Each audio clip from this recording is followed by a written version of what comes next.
Story 1, AITA. Husband says I'm guilty of financial infidelity. Husband, 33, and I, also 33, have been married for 10 years, together since college. Since starting out we have made financial security a priority and have been able to achieve that, albeit with some good luck along the way. We both have good jobs, paying close to $200K each. Student loans were paid off within a few years, both went to state schools with some scholarships so didn't have a lot of debt to begin with. We live in a house I inherited from my grandmother, no mortgage, and don't have any credit card debt. We max out our 401k and currently have 18 months of expenses in our emergency fund and are still adding to it. Our cars are both paid off and should be good for another 5+ years and we don't have any credit card debt. We manage our finances in a hybrid manner, joint accounts for bills and savings, and separate accounts for our fund money. We each get a pretty generous monthly allotment. The fund money is strictly for our individual expenses, hobbies, clothes, outings with friends, etc., and not for things like date nights, vacations, or larger joint purchases like household appliances and repairs which come out of our joint account. We also agreed that if either of us gets any bonuses, or has any side hustle income, those will go into our individual fund money accounts, unless the funds are needed for a larger expense such as a major home repair. In terms of the fund money, my husband is much more of a spender than I am due to expensive hobbies, in particular golf and collecting sports memorabilia, and he's also more into designer clothes, which is fine, it's his fun money. On the other hand, my hobbies are a lot less expensive, running, working out, reading, baking. In general I'm more introverted and a great time for me is tea with a friend at one of our homes, with homemade pastries. I have also been getting back into gaming lately after setting it aside for much of the past decade while building my career. After realizing I had more than enough in my fun money account, I decided to overhaul my gaming setup and got myself a new PC, desk and gaming chair, total cost of about $5,000. However, upon hearing about the purchase, my husband is furious. He says he had no idea I had saved so much money and that I should have consulted him before spending $5,000. I asked what difference it made if it was my own accrued fund money and not our joint funds, and he insisted that my accumulating this amount, without telling him, was a form of financial infidelity. He says he lost trust in me and doesn't know what else I might be hiding. He is demanding that I return the items I purchased and deposit most of the funds to our joint account. He wants to make a new rule that fund money accounts can't accumulate more than $2,000 and that any excess goes back to the joint account, a rule that would obviously favor him as a person who spends most of his allotment each month instead of saving up for anything bigger.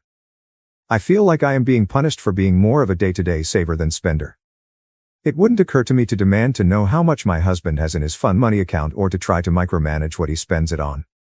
I wasn't hiding anything deliberately, he never asked about it until after I made the purchases. Still, maybe I should have been more transparent about my plans. So AITA. Miscellaneous info. Husband and I each have our own office/hobby room in the house so it's not like the gaming setup was going in a space he uses. I don't usually game when my husband is home unless he's already busy doing something else. My biggest block of gaming time is typically when he's off playing golf. Also, I run 40 to 50 miles a week so it's not like I am generally sedentary. I can't think of a good reason why he would object to me gaming or having a nice gaming setup in my own space in the house. Update 1. My husband finally calmed down enough to have a conversation with me. As many others who provided comments suggested, it wasn't really about the money, but a window into larger issues in our relationship. Essentially, my husband has been feeling increasingly unhappy with me for a while, for the following reasons. In general, he feels that he's a lot more committed to his career development than I am to mine. It's true that although we currently have about the same income, the ceiling for his field, finance, is a lot higher than the one for mine, tech/software dev. He's currently in an executive training program and I'm decidedly not. He's feeling resentful that he's having to work long hours in a high-pressure environment, while I get to work primarily at home doing something that is fun and fairly easy for me and I'm not stretching myself to do more. He's concerned that over time these resentments are going to build, and that I'm not going to end up pulling my weight financially if he takes huge leaps in his career and I don't. He remarked that, since getting back into gaming a few months ago, I have been putting a bit less effort into cooking. I do nearly all the cooking because I work at home and have an easier schedule. It's true that I have been fixing simpler meals, things like grilled chicken salads, or chili with cornbread, instead of elaborate meals with fussier foods and several sides. He has also noticed that I haven't been doing the elaborate table settings I used to, with flowers on the table, fancy placemats, etc. Honestly, I didn't realize he noticed or cared about this, but apparently he does. Acts of service are one of his main love languages, so overall he's feeling a little neglected because of this. He also feels I'm not putting enough effort into my appearance. Not in terms of weight/body, I'm a long-distance runner and slim, but in terms of things like clothes, hair, etc. It's true that I've never paid much attention to these things. Given that I work at home in tech, the standard for appearances is extremely low and I far exceed that. I tend to buy simple, practical clothes at places like Target and Walmart, don't wear much makeup and keep my hair in a simple ponytail. I do glam up a lot more for date nights and other dressy occasions, but most days he comes home from work to find me in a t-shirt and yoga pants with no makeup, and he wants me to make more of an effort. The bottom line is that because of all these things, he's starting to notice other women. Says he hasn't cheated, he's just noticing other people because he's regularly disappointed in me. In particular, given that he works in finance, there are a good number of very career-oriented, Type A women who manage to have fantastic bodies, be effortlessly polished and glam, and have more interesting hobbies. He also says he feels horrible about all this because he knows I am a good person and that he's being judgmental, that it's not so much I've changed as that his own goals and expectations have changed in the past couple years. That financial infidelity part came into it because he feels I'm not really investing in myself and our relationship, thus cheating on our future, in a sense. He also says he loves me enough to be honest. I do believe he isn't trying to be hurtful, I really had to drag all this out of him. That he doesn't want us to drift apart further, that he doesn't want to be angry and resentful, and he knows he is asking for a lot. I know that many on this sub might say I should just tell him to take a hike and call my lawyer, but we've been married for 10 years, have invested a lot in the relationship, and I want to see if the marriage can be saved. So, a couple things. First, we did make an appointment with a marriage counselor and start next week. Also, I'm going to try to do at least some of the above. I'm not sure about making myself be more professionally ambitious when I'm already happy with my work-life balance and we're already financially very comfortable, but I can at least try doing the other things, return to spending more time on cooking and decor, and fix myself up a bit when he's on his way home from work, now that I know they are important to him. I also know that in the end, I may feel like I am just tiptoeing around and contorting myself to please him, but it won't cost me much, certainly much less than a divorce, to try for a month or two and then see how we both feel. And I know I would always regret it if I didn't try. So, maybe not the update that you were expecting or hoping for, but that's where things are. And if folks continue to be interested, I can update further once we have started marriage counseling and once I can feel out how the changes are going. Edit. I need to call it a night, but once again thank you to everyone for your responses. They were really eye-opening and helped me to see that I do deserve better than the way I am being treated, and that the expectations my husband is laying out for me are unfair and unrealistic, especially as he isn't doing anything at all to make it easier for me to meet them or to show me he appreciates my efforts and everything I do bring to the table. I am indeed conditioned to be very people-pleasing, and that is impacting what I think is reasonable here. I have a lot to think about, such as, what do I really want here? What is going to make me happy, especially if I have to keep making myself smaller, metaphorically speaking, and contorting myself to please my husband? Do I really want to be in a marriage under those conditions? I think I'm really selling myself short if I just agree to most of what he demands. Still going to go to the marriage counseling appointment, but I think I will wait to make any other changes until we can at least get some professional input. Update 2. So, the more I thought about it, the more his requests, demands, really, were sitting poorly with me. I decided to try a little experiment over the weekend to see what would happen if I tried to meet some of his demands. Not because I actually thought they were reasonable, but because I increasingly had the sense that the goalposts would just keep moving and that I was playing a losing game. So, Saturday morning, I went to the salon for a glow-up, haircut, fresh highlights, mani/pedi, then went to the farmer's market to pick up fresh flowers for our table and assorted other gourmet ingredients. Saturdays usually our date night out, but I suggested we stay in so I could make us a special dinner, steakhouse style, lobster bisque, bread basket with several types of rolls/savory muffins made from scratch, crab stuffed mushrooms, filet mignon, au gratin potatoes, white chocolate mousse topped with raspberries. I wore a lavender, his favorite color, on me, chic dress and high heels and fully done hair and makeup. For all that I got a lukewarm thanks, it was tasty, and a kiss on the cheek. Of course I did all the serving and cleanup. Sunday we usually go out, but he suggested I make us brunch at home. So I made French press coffee, mimosas with fresh squeezed orange juice, Belgian waffles with a bananas Foster topping, eggs scrambled with Parmesan and fresh herbs from our garden, roasted fingerling potatoes, and maple glazed bacon. I wore a blue sleeveless sundress, wedge sandals, again did my hair and makeup. Again I got a thanks, it's good, and no help with serving or cleanup. Afterwards I asked if this is what he had in mind when he critiqued me before. He said that it was a start, but that I was acting very entitled for wanting credit for basic adulting. He then dropped a bomb that he was being so hard on me because he had realized lately I had a lot to make up for due to my being a low-value woman. I asked what on earth he meant by that and he said it was because I wasn't a virgin when we met. What? Keep in mind we started dating at 21, neither of us claimed to be virgins or stated that as an expectation. Except for very religious people, neither of us is. I don't think most 21-year-old college students are virgins. I was upfront with him then that I'd had 2 previous partners, my high school boyfriend, we went our separate ways when we went to different colleges in different parts of the country, and another boyfriend I'd had my first year of college. And that's it, both committed relationships and nothing casual. He then went on to say that because of my low value, I was going to need to be making it up to him for the rest of my life. That I didn't deserve monogamy or equal treatment and that I was lucky that anyone at all wanted to marry me. And that he's connected with someone from work so if I wanted to keep him I'd better step up. I told him it didn't sound like there was anything to keep if he no longer loved me, or even liked or respected me. Told him to leave and he said he would gladly go to his girlfriend's place. I know so many people here insisted he was having an affair and I just didn't want to see it, that his complaints were really all part of a campaign to distance himself from me.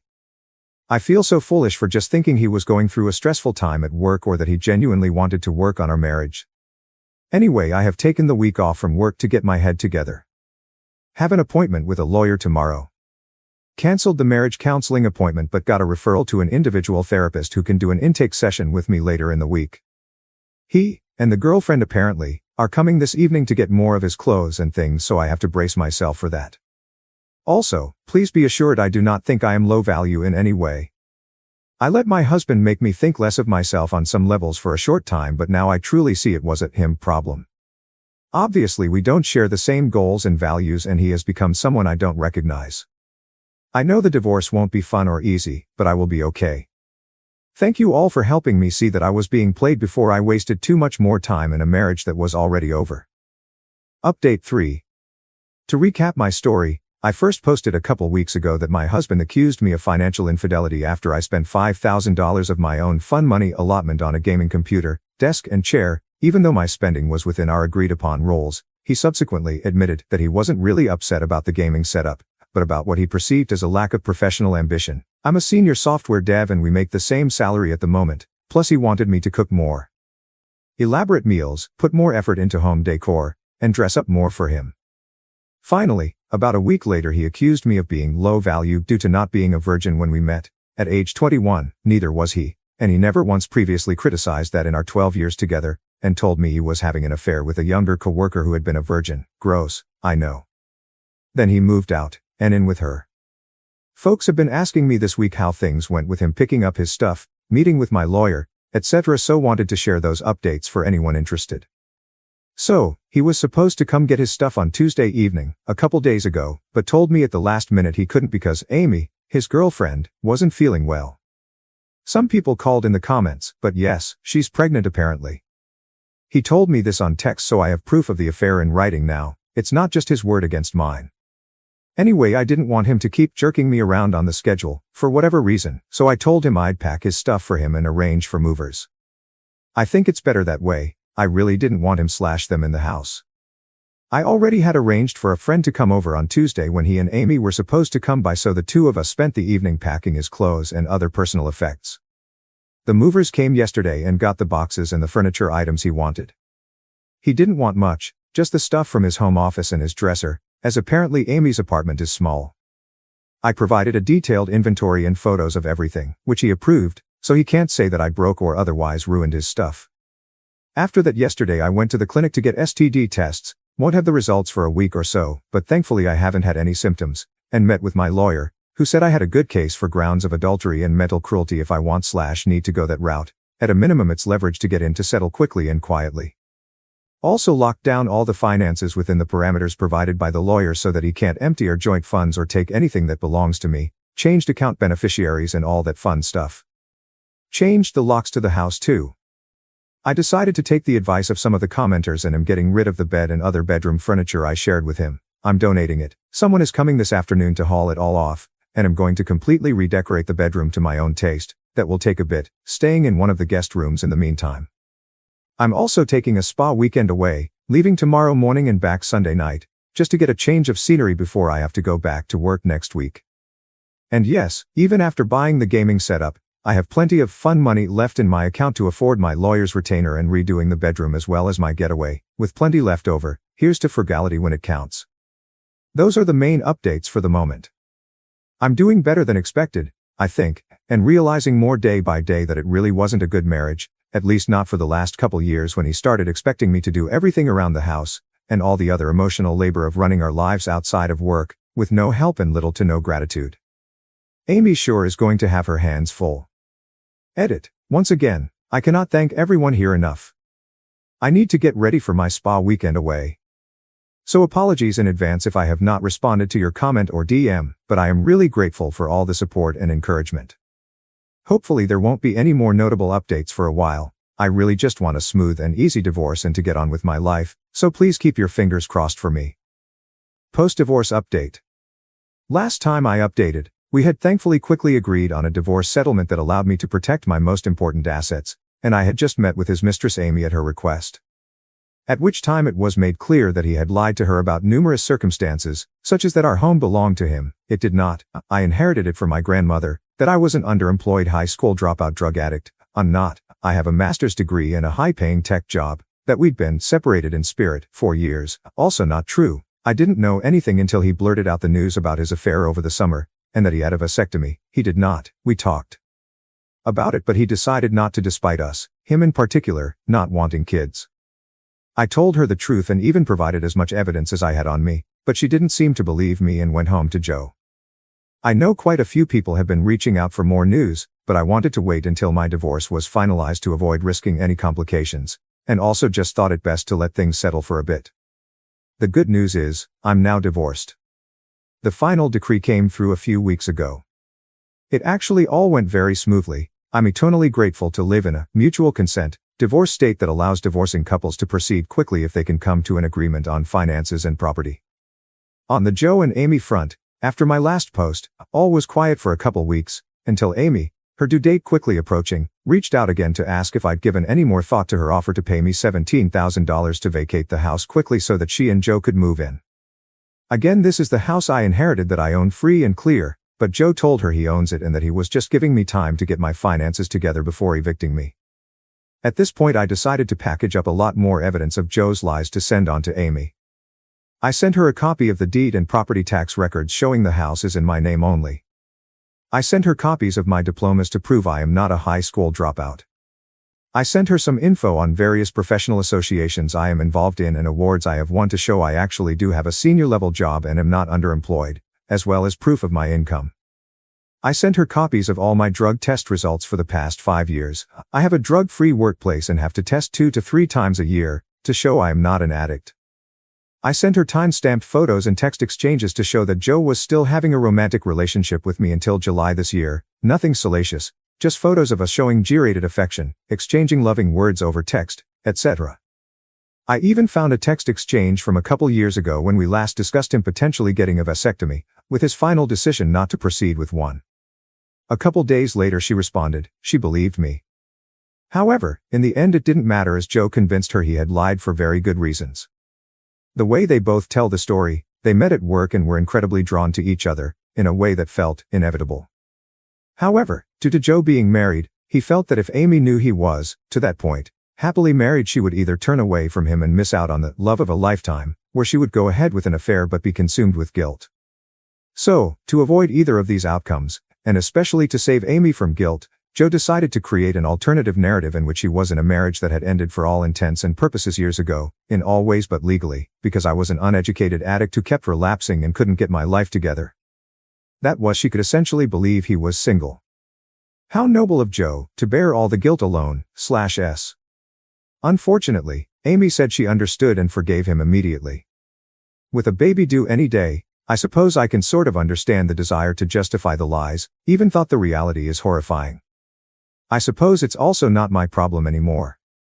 Amy did have her baby over a month ago, and I guess she and Joe will make whatever life together, or not, is meant to be.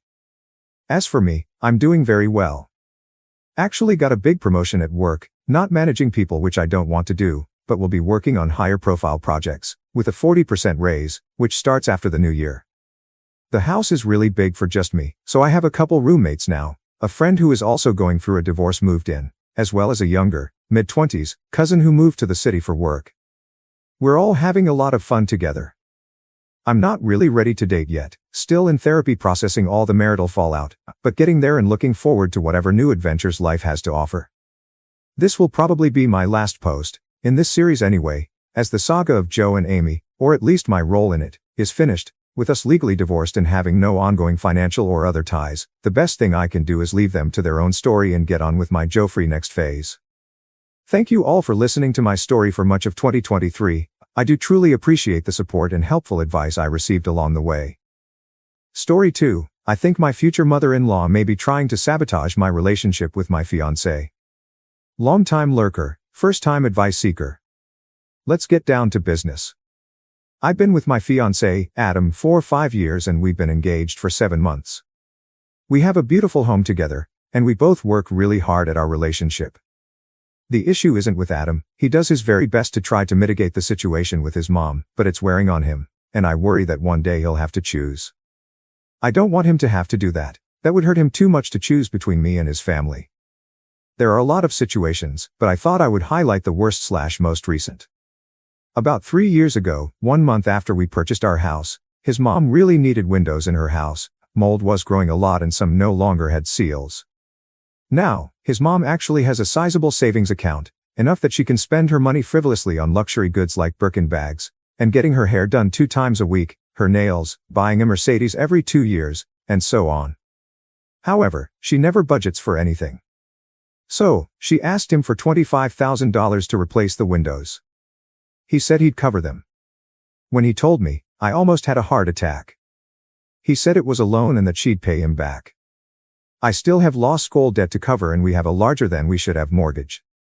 She made a comment to him about how I would let her freeze to death all winter and he had to help her. We took extra out on the mortgage to cover the windows, top of the line, everything. We still have yet to see a dime. I suppose it went into her new G-class. To quote the Bard, neither a borrower nor a lender be. Adam and I had a vacation planned a year after the windows dilemma happened. We decided that we'd go to Europe for 2 weeks as he has never been and I lived there from the time I was free until I came to America for school. We set our hearts on Spain and rented a lovely apartment in Barcelona for the 2 weeks. It was perfect for 2. We planned all of our tours and outings around our interests.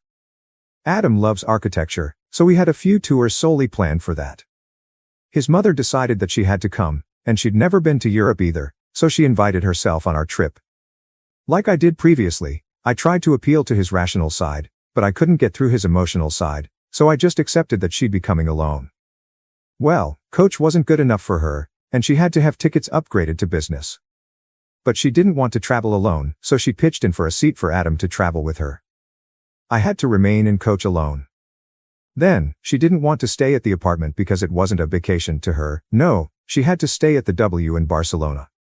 She begged Adam to stay with her, but there wasn't any room for me. He tried to reason with her, but she cried and said how sad she was without her husband with her as he passed away before they could ever get to Europe together. He passed away 10 years ago. So, I stayed at the apartment alone while they stayed at the hotel. We were supposed to meet up for breakfast, but she would never get ready on time, so they wouldn't be down until 11 a.m., and we missed most of our outings. I definitely felt like a third wheel and questioned why I even bothered to go on the vacation when I could have stayed home and not felt so alone. Adam and I began to discuss wedding plans. I would like to keep it relatively low-key as my family still lives in Europe, and cannot attend as my father is very sick and we are worried he may take a turn for the worse. Traveling is just not worth it for him, and I wouldn't want him to risk his health for something that is a one-day event. I told Adam that I would like just a courtroom ceremony, and his mother and sister of course, and friends. We'd then take everyone out for a very fancy dinner. His mother did not, I repeat, not take kindly to this. She said that if her son was going to get married, it would be a grand affair, for everyone to see. I just keep looking at my side of the seating chart, and the pitiful number of guests. I just want to cry. She has been planning it. I told Adam I didn't want this. I expressly told him that I just wanted a small, really small event. No go. She won't even hear him. She just refers to me as her and she, and says how I think that I'm too good for a large wedding and that my family is too good for America. My family is American, my dad was an ambassador.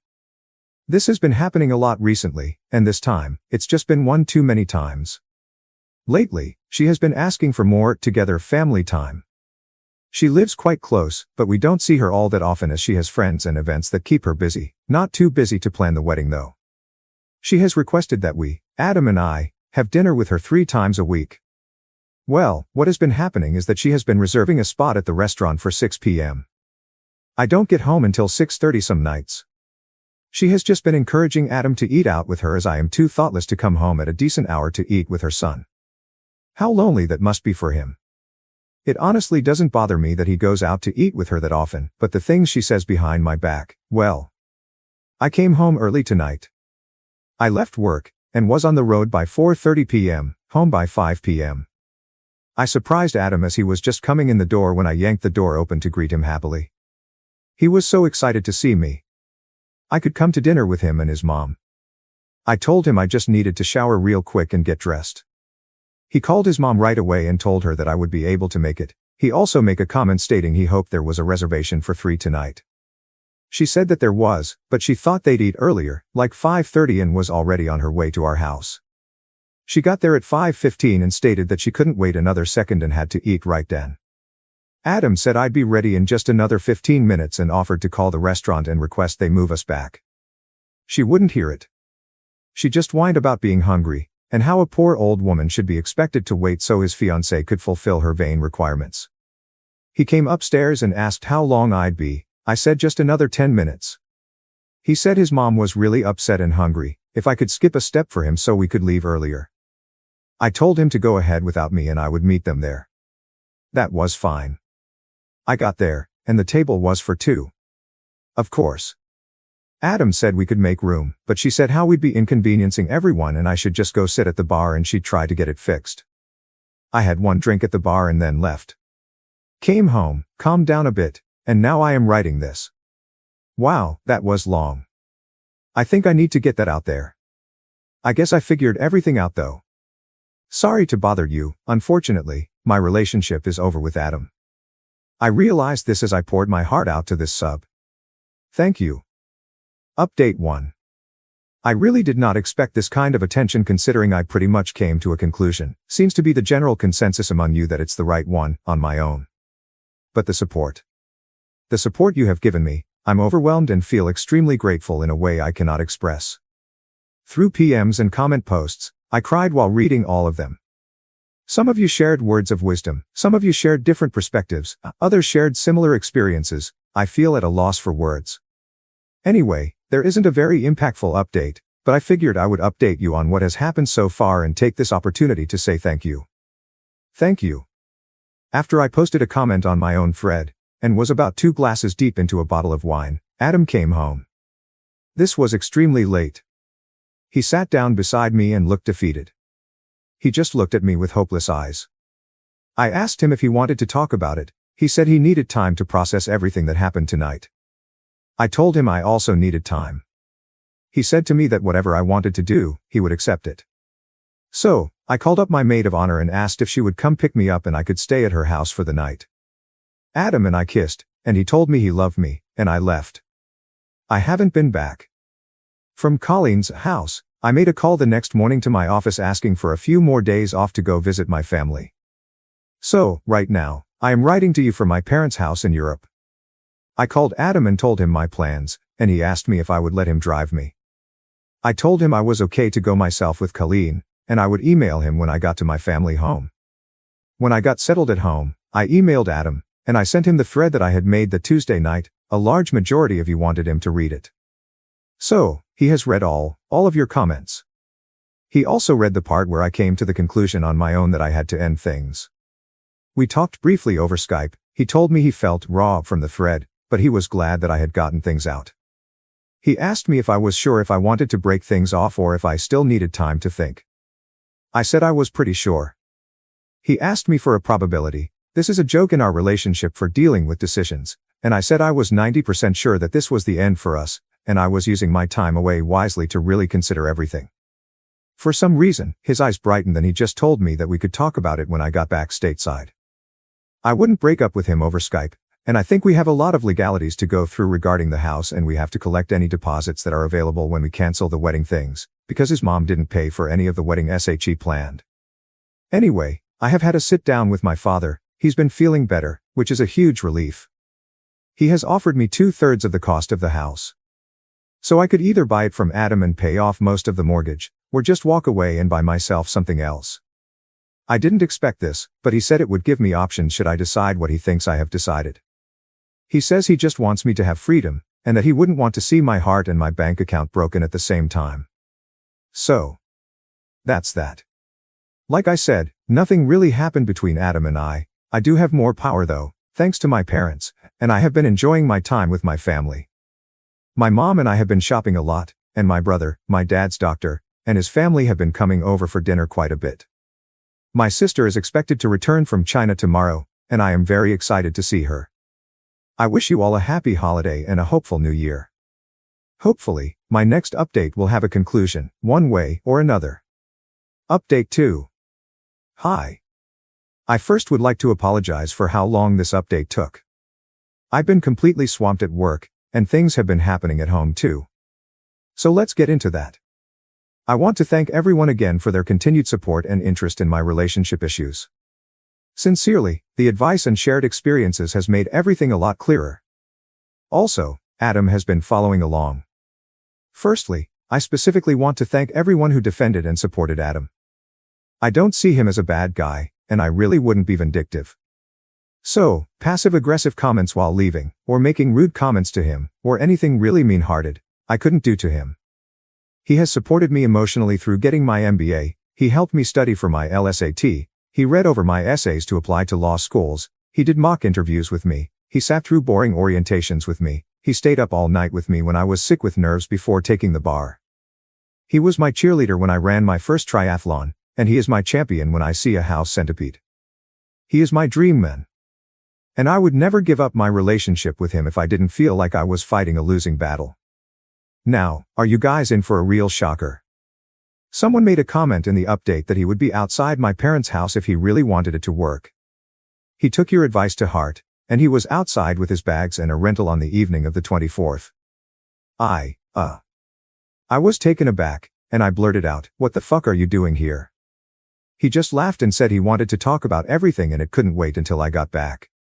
He'd been reading all the comments on the threads, and he felt like they were very eye-opening. He browsed r/raised by narcissists and felt very moved by the similarity some of the posters have with their parents. He said that he spent the last few days thinking about what went down at the restaurant with his mother, and how the look in my eyes when I looked at him after I realized what had happened broke his heart. What I didn't know was that he and his mother got into a row after I went to sit at the bar, fighting about me, and how he doesn't feel free, how his sister used to say she had the same problems but since she moved far away, it has died down a lot. A lot of people asked me why I put up with this for so long. I tried to remember when this really started happening, when it stopped appearing like regular mother-in-law, don't want to lose my son, comments and began to feel like isolation and vehemence. We used to have an okay relationship when we first met. Sometimes we'd go shopping together, and once we got our nails done. It was around when Adam and I purchased the house together, that's when it really started to get bad. The windows incident was the first really big issue I remember. When she realized we were serious about each other. So, back to when we were at my parents' house. We had a serious heart-to-heart. I bared everything to him, and he did the same. So, there was no extreme confession of incest, or physical abuse. It was just that he thinks he was raised by a narcissist who saw her control of her son, his pride and joy, slipping away. We came to a decision. Here is what we decided on December 27th. He went back to the US after New Year's Day, a couple of days before me, and moved his stuff out of our place to a friend's.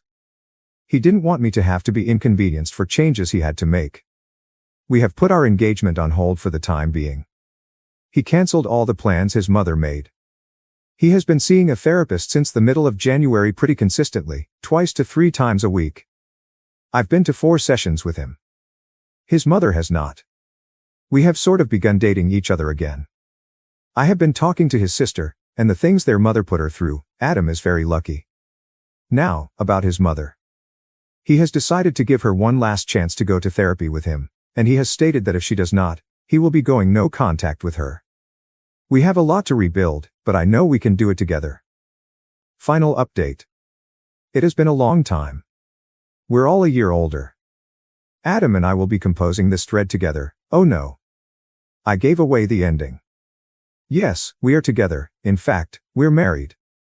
Here goes. Last time we left off, Adam was seeing a shrink, still is, to try to unwind some of the damage his mother did. We were living separately for the time being. Adam's mother tried to commit suicide, but no really, she called emergency services before she tried and didn't even have time to swallow more than 2 pills.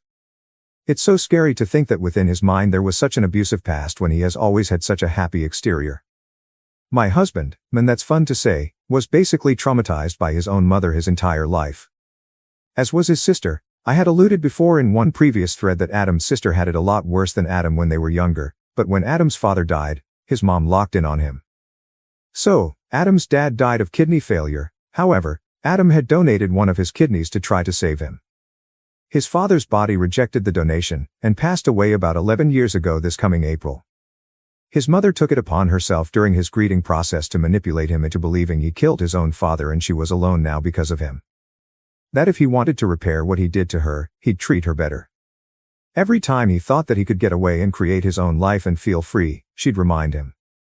The windows, for example, I only heard the part where she blamed me, but I tried to think back to the conversation, and really tried to hear what Adam had said. It's about 4 years ago now, but he was telling me at that moment that the reason her house was falling down was because she no longer had a man to take care of it, because he killed his dad.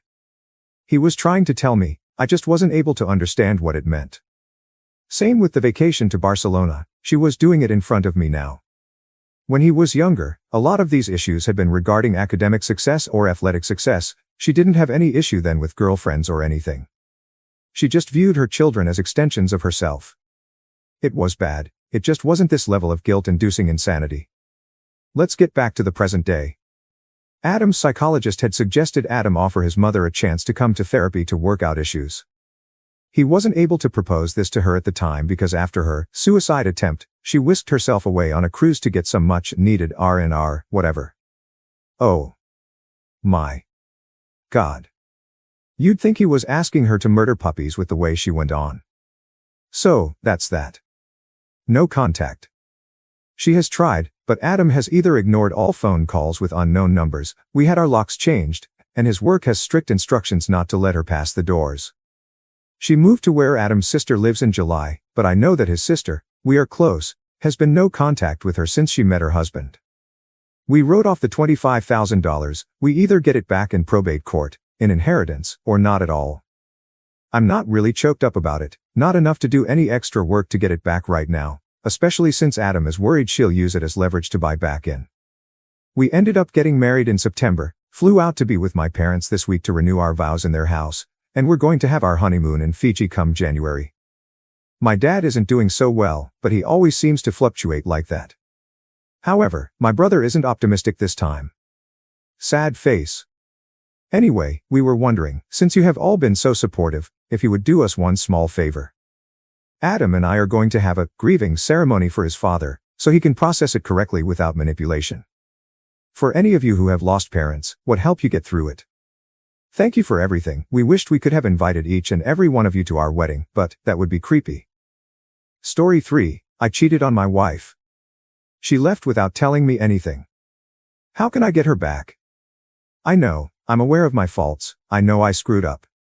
She and I had something beautiful.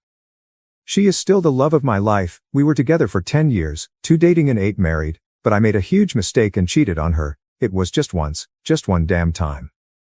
Somehow she found out. I never knew how because I haven't been able to talk to her since then. I guess she found something on my phone. I came home that afternoon as usual and everything felt weird, the house felt emptier. I quickly realized that her things were gone. I panicked, I started calling her over and over, but her phone didn't even ring. Suddenly I saw some papers on the table. She was divorcing me. Under the divorce papers, there was a note that said, "This is what you do with cheaters." That was the last thing I got from her, 2 years ago now. Of course I called the contact information for her lawyer, who has been the only bridge between us. But he just told me that he was her legal representative and that she didn't want to see me. I fought. I got angry, but in the end her lawyer just told me that it would be better if I got my own lawyer. I didn't want to. I absolutely refused to accept that 10 years of relationship would end like this. I know I have failed, but I always wanted to fix it. I know that if she gave me the chance, I could make that sweet and special girl I met more than 10 years ago fall in love with me again. I know that I can make her forgive me. After all, many couples go through similar things and get over it. Why can't we be one more couple in that statistic? Why after 8 years of marriage am I thrown away like garbage for a mistake? I don't deserve so much indifference. I haven't been able to see her or even hear her voice in 2 years. 2 years of not being able to see or talk to the person you love the most is too much of a punishment. This situation has destroyed me emotionally, mentally, and even physically. I ended up consuming an unhealthy amount of alcohol, weeks of barely eating, not sleeping. I was a zombie for months. I was just functioning on automatic. I wanted to die, but I couldn't let myself die because I always held on to hope that she would come back. My therapist says it's really hard when you can't get closure from a relationship because your mind can't process that the relationship is over, so you're always thinking that person will knock on the door or that you'll wake up from sleep and they'll be there by your side. The divorce was finalized over a year ago. I'll be honest, I didn't make it easy. I didn't want to get divorced and I still don't understand how we can be divorced. I asked for couples therapy, but she refused. I know from my lawyer that her lawyer advised her to go at least once or twice. But she refused. It took quite a while, but finally the divorce happened. I can't even describe the feeling. I felt and still feel, like if a piece of me had been cut out. I know I hurt her. I know I failed, but I think we all deserve a second chance. When I couldn't take the pain anymore, I decided to start therapy. My therapist doesn't give me advice to get her back. He only focuses on me moving on with my life, encouraging me to meet new people and go out on dates, but I don't want to. At this point I'm not even interested in sex anymore. A few days ago something happened that completely shattered me. I was having a few beers with my friend at my house. Let's call him Nick. We were both pretty drunk. I started talking about my wife. And he said to me, "You should put more effort into getting over her. She's over you and is happy having a life away from you. You should do the same. You can't live in this self-pity all your life." Something in his words hit me, but not in the way he expected. He spoke with a lot of confidence that my wife is over me and is happy now. How does he know that? At this point, I got angry and started pressuring him to talk. He refused. I pressed as hard as I could. I cried. I begged him to tell me if he knew something. I needed to know something about her. Until he finally told me, his wife has been in contact with my wife for the last year. They were great friends and I remember Sabrina, my friend's wife, being very sad about losing contact with my wife. The thing is that my wife went to live in Norway, got married to a guy there and is about 7 months pregnant. I felt like dying. I literally felt like dying with this information. How could she do this to me? How could it be that while I was crying, getting drunk, missing her and wanting to die every day, she was happily on the other side of the world, getting married, fucking and getting pregnant by another guy? How could it be that she didn't have a child with me in many, many years, to the point that I thought she was infertile, but she got pregnant by this new guy so easily? Where did this guy come from? I have no answers for absolutely anything and I feel like I can't go on with my life without these answers. The only thing I can think of is that she had revenge sex with the first Norwegian guy she came across and got pregnant and decided to keep the baby. Maybe she got married because she wanted to stay in the country legally, and I guess like in most countries, getting married is a good option for that. I don't know. These thoughts are killing me. I refuse to think that she is in love with him. I need to contact her. I need to talk to her. I need to know what's going on, because she acts like our 10-year history and 8-year marriage is nothing to her. I need advice on how to act. I feel the impulse of travel to where she is and look for her, but how could I do that? I don't know what city she's in. I don't know where she lives. I don't have a number to contact her. She closed her social media. Her family is small. They don't live in the same country as me and all of them blocked me. I'm totally lost. I don't know what to do at this point. I still want her back, yes, even pregnant. I feel like if this is a nightmare and I need to wake up now. Edit. I read almost all the comments, and when I say almost all, I really mean almost all. It's hard to process all the crap that's been said about me. I feel like you guys forget that you are talking to a person and not an inanimate object. I thought I might find more empathy by sharing my story here. Just two people feeling empathy towards me, and their comments made me feel better. I'm not looking for validation or for anyone to say that what I did is okay. I know it's not, and I have to live with that daily. I will try to respond, but of course I'll never be able to respond all the comments over here. I guess none of you know what it's like to have a broken heart and not be able to get over a person. You don't decide who you love, and you don't decide when you get over someone. It will happen when it have to. Those who doubt my story, unfortunately, are real. I would love this to be fake, but sadly it is not, and I have to live with this mess every day. Everyone assumes she's happy now. I don't know. I mean, how do you know? I haven't seen her in 2 years. I can't have any idea if she's happier or not. Being pregnant, it doesn't necessarily means happiness, and being married either. We don't really know the circumstances of this marriage. Maybe she got married because she got pregnant and felt alone in a country where she has no one, and she just hold on to the other guy. Of course I blame myself for this. This wouldn't have happened if I had been a better person and a better husband to her. But unfortunately I can't change what I did wrong. The only thing I could do is try to make it up to her, but how do you make it up to someone who doesn't want to give you the chance to do so? Some people said that she doesn't owe me a second chance. That was hard to read, but I understand that maybe she doesn't have to. I never openly blamed her for the infertility issues. It was just a thought. We both went to the doctor, and in both cases the tests revealed that everything was fine. I never understood why we couldn't conceive, and the thought that she was infertile did cross my mind, and of course the idea that I was too. But in most cases of infertility it is due to a female factor. Maybe that's why I thought that. Horrible things were said, like I would hurt my ex-wife if she were here. I never physically hurt her, and I never will. I am not an abusive person. I am not a monster. I know it's hard to empathize with me. I know I screwed up. I know I hurt her way beyond what I can say. But I am not a monster or a narcissist. Some people said that I never loved her, otherwise I wouldn't have cheated on her.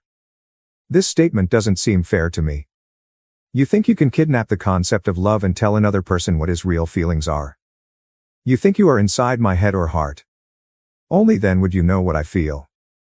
You can't tell me that I don't love her. There hasn't been a day since she left that I don't regret it. No one can tell me this isn't love. Lastly, humans are more complex than most people here think. Just because I cheated on her doesn't mean I don't love her or that I don't have feelings. I called what I did a mistake because how else would I call it? I thought part of accepting blame is accepting that was my mistake. But everyone here take those words as if I trying to twist the situation when that's not the case. You've completely twisted my words. I know how much I hurt her. Maybe in my post I'm focusing on myself because I was never able to explain myself to her. Since then, for me, it's been one attempt after another to put together a story in my head that doesn't make sense. I lost everything from one moment to the next. I simply tried to be open with my feelings, but it doesn't seem to work here. Not for me, at least.